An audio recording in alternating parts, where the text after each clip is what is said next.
Salam sejahtera dalam kasih-Nya Tuhan kita Yesus Kristus. Selamat bertemu kembali saudara dalam renungan firman Tuhan pada hari ini. Puji Tuhan. Judul firman Tuhan pada hari ini adalah berita salib. Kalau kita membaca Alkitab saudara, mulai dari perjanjian lama sampai perjanjian baru dan mencermatinya, maka kita akan menemukan bahwa Kristus adalah sentral daripada Alkitab. Ya. Kristus dalam karya salibnya adalah pusat daripada Alkitab. Coba kita baca dalam kitab Kejadian 3 ayat 21. Dan Tuhan Allah membuat pakaian dari kulit binatang untuk manusia dan untuk istrinya itu, lalu mengenakannya kepada mereka. Puji Tuhan.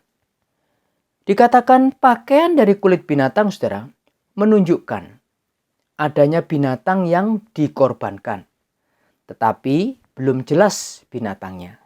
Ya, puji Tuhan. Keluaran 12, saudara, ini bicara tentang perayaan Paskah. Ya, di sana ada korban yang disembelih.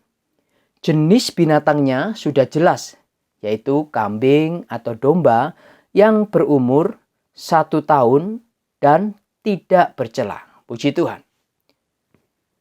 Dalam kitab Imamat saudara, lebih jelas lagi. Ada binatang jenisnya adalah kambing atau domba yang dipersembahkan untuk korban penghapus dosa. Dijelaskan juga tata cara persembahannya saudara dengan lebih detail. Puji Tuhan. Persembahan binatang ini saudara dari kitab Kejadian, Keluaran, Imamat merupakan gambaran atau bayangan daripada korban Kristus. Kolose 2 ayat 16. Karena itu janganlah kamu biarkan orang menghukum kamu mengenai makanan dan minuman, atau mengenai hari raya, bulan baru ataupun hari Sabat. Semuanya ini, perhatikan saudara, hanyalah bayangan dari apa yang harus datang, sedang wujudnya ialah Kristus. Puji Tuhan. Jadi dalam kitab Kejadian, Keluaran, Imamat itu menunjukkan gambaran atau bayangan daripada korban Kristus. 1 Korintus 5 ayat yang ke-7. Buanglah ragi yang lama itu supaya kamu menjadi adonan yang baru, sebab kamu memang tidak beragi. Perhatikan saudara, sebab anak domba Paskah kita juga telah tersembelih, yaitu Kristus. Puji Tuhan. Pada zaman Taurat, pusatnya adalah salib Kristus. Tetapi saudara masih berupa bayangan. Ya. Pada zaman perjanjian baru, sentralnya saudara juga salib Kristus. Di mana perjanjian baru saudara dibuka dengan keempat Injil. Ya. Injil Matius, Markus, Lukas, dan Yohanes.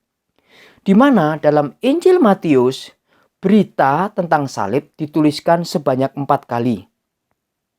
Injil Markus menulis berita salib sebanyak 3 kali. Injil Lukas menuliskan tentang berita salib sebanyak 3 kali. Dan Injil Yohanes menulis tentang berita salib sebanyak 2 kali. Puji Tuhan. Tidak ada saudara dalam satu Injil yang menuliskan tema yang sama sampai 2 kali. Apalagi sampai 4 kali saudara. Selain tentang salib. Puji Tuhan. Dalam doktrin pun dalam perjanjian baru juga bertitik tolak dari salib Kristus.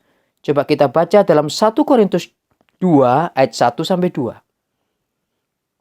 Demikian pula ketika aku datang kepadamu, saudara-saudara, aku tidak datang dengan kata-kata yang indah atau dengan hikmat untuk menyampaikan kesaksian Allah kepadamu. Sebab aku telah memutuskan untuk tidak mengetahui apa-apa di antara kamu, perhatikan saudara, selain Yesus Kristus, yaitu Dia yang disalibkan. Puji Tuhan.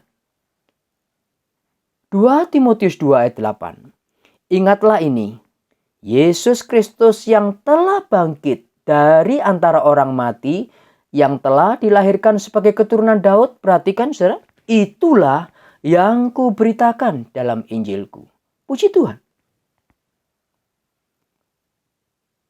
Bahkan saudara, sampai pada kitab yang terakhir dalam perjanjian baru, yaitu kitab Wahyu, salib tetap dituliskan saudara. Ya, Wahyu 5 ayat 6 dan 12.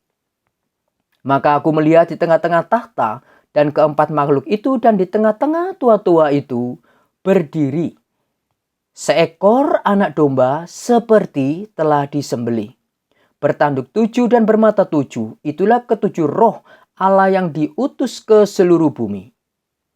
Ayat 12, katanya dengan suara nyaring, anak domba yang disembelih itu layak untuk menerima kuasa dan kekayaan dan hikmat dan kekuatan dan hormat dan kemuliaan dan puji-pujian. Puji Tuhan.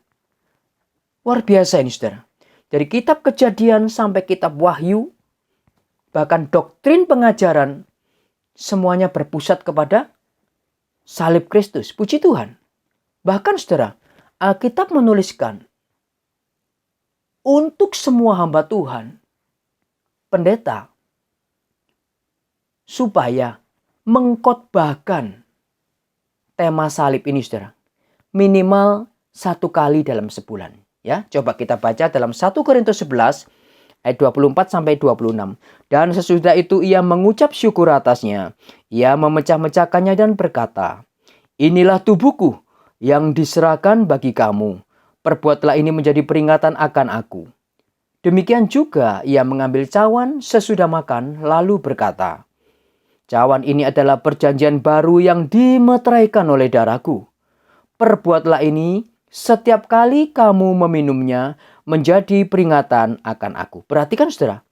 Sebab setiap kali kamu makan roti ini dan minum cawan ini, kamu memberitakan kematian Tuhan sampai ia datang. Puji Tuhan. Sebenarnya saudara, setiap kali kita menerima perjamuan Tuhan, saat itulah saat yang tepat untuk berita salib itu disampaikan. Puji Tuhan. Mengapa saudara? Semua berfokus pada salib? Karena salib adalah kekuatan Allah dan hikmat Allah. Ya, saudara bisa baca dalam 1 Korintus 1 ayat 18 dan 24. Tanpa salib, kita tidak kuat. Kita lemah, saudara. Tanpa salib, kita tidak mempunyai hikmat. Bodoh, saudara. Tidak tahu arah mau kemana, tidak tahu. Semoga kita semua mengerti. Kiranya Tuhan menolong kita semuanya, saudara. Dan akhir kata saya ucapkan selamat Paskah. Tuhan Yesus memberkati. Amin.